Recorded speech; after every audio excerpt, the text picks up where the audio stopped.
Investigan otro posible abuso policíaco. Sacar las partes nobles ya. Intubaron al polémico Onésimo Cepeda.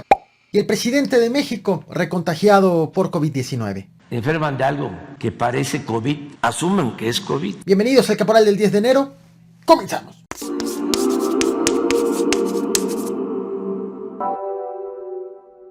Por este video, policías de la Ciudad de México están siendo investigados, ya que el joven al que revisaron, presumiblemente por portar droga, comenzó a gritar que le estaban tocando los genitales. No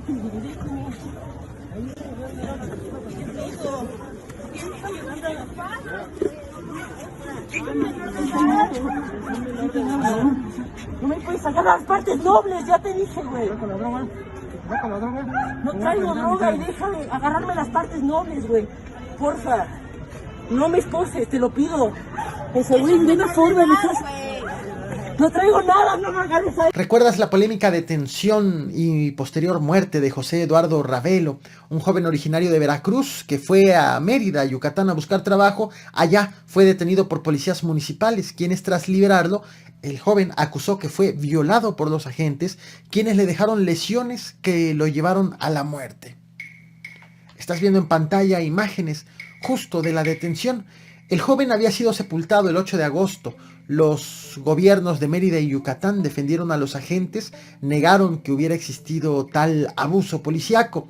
El presidente de la República, Andrés Manuel López Obrador, pidió a la Fiscalía General de la República que atraiga el caso, que realice la investigación nuevamente para saber por qué murió el joven. La Fiscalía determinó que no existió tal agresión por parte de los policías, por lo que también los exculpó. Sin embargo, la Comisión Nacional de Derechos Humanos inició su propia investigación y este sábado 8 de enero informó que sí existe evidencia de que el joven fue torturado por los policías municipales con lesiones que le provocaron la muerte. Estás viendo en pantalla el comunicado en donde la CNDH emite recomendaciones tanto a la Fiscalía de Yucatán como al alcalde de Mérida. La noche del pasado sábado 8 de enero, habitantes del municipio de Zaguayo, esto en el estado de Michoacán, escucharon detonaciones de armas de fuego. Pasaron unos minutos, salieron a ver y en la carretera Totolán-Venustiano Carranza encontraron 4 cuerpos apilados con impactos de armas de fuego, por lo que dieron aviso a las autoridades. Al lugar llegaron, como ves en pantalla, policías estatales, elementos de la Guardia Nacional y personal de la Fiscalía del Estado.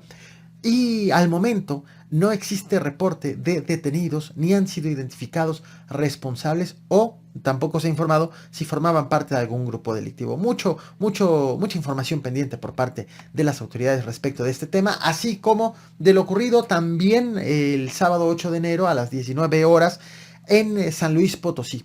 A un depósito de cerveza en la colonia El Saucito, en la capital del estado, llegaron hombres armados y abrieron fuego en contra de personas que allí estaban. Mataron a 4 hombres, presumiblemente uno de ellos era menor de edad.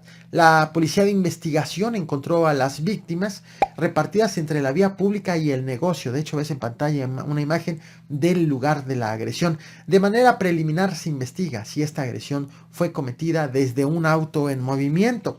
Sin embargo, también las investigaciones continúan sin reporte también de detenidos hasta este momento. Este domingo 9 de enero la Fiscalía General de la República obtuvo de un juez de distrito órdenes de aprehensión en contra de Joaquín Guzmán Loera, del Chapo Guzmán, de Genaro García Luna, de Luis Cárdenas Palomino y de otras 4 personas por su participación en el operativo denominado Rápido y Furioso.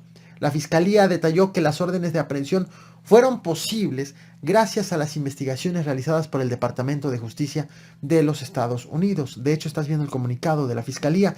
Investigaciones hechas en Estados Unidos que arrojaron información para establecer el tráfico ilegal de armas de fuego desde el año 2009 hasta la actualidad, según señala. Para entonces, Genaro García Luna era secretario de Seguridad Pública Federal, Luis Cárdenas Palomino era coordinador de inteligencia de la Policía Federal. Ellos y el Chapo Guzmán se encuentran actualmente detenidos.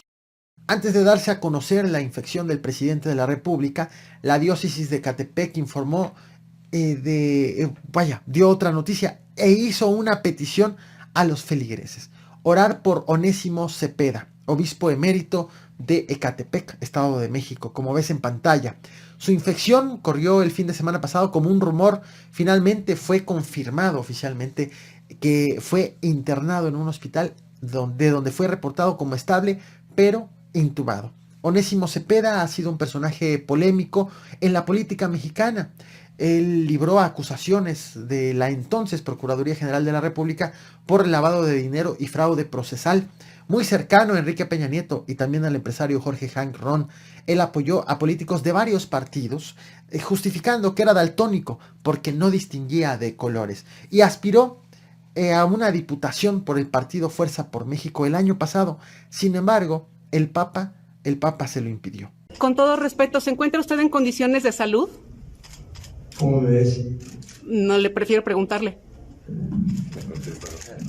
Yo estoy contestando, ¿cómo me ves? ¿Quieres tocar? No, confío en lo que usted me responda. Todo empezó la mañana de este 10 de enero. En la conferencia matutina le preguntaron al presidente si estaba ronco. 1. Si se vacunaron y enferman de algo que parece COVID, asuman que es COVID. Amanecí ronco. Sí, si nos puede hablar un poco de eso. Voy a hacer la prueba más tarde, pero yo creo que es gripe. Esperen. De todas maneras. Sí, a cuidarse. Hace unos minutos el presidente confirmó que contrajo COVID-19 por segunda ocasión, casi exactamente un año después de su primer contagio, el pasado 24 de enero del 2021. En esta ocasión, el presidente tuvo contacto con Tatiana Cloutier, su secretaria de Economía, quien el pasado viernes confirmó que dio positivo a COVID-19, como ves en pantalla el tuit. El 7 de enero, ese mismo día, el presidente negó tener síntomas. Sí, está afectando bastante el COVID, esta nueva variante. Yo me reuní con ella hace como 3 días. El lunes, creo. O el martes. No tengo yo síntomas. La verdad que estoy muy bien. Estoy bien y no tengo síntomas. O sea, cuando uno tiene síntomas es cuando hay que hacerse la prueba.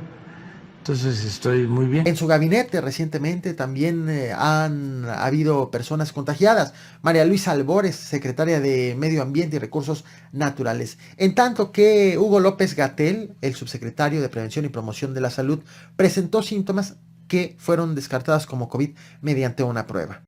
El doctor Hugo López-Gatell salió negativo de COVID y solo tiene una gripe, un catarro común. Está afectando mucho la nueva variante, pero afortunadamente no es grave, no hay hospitalizaciones.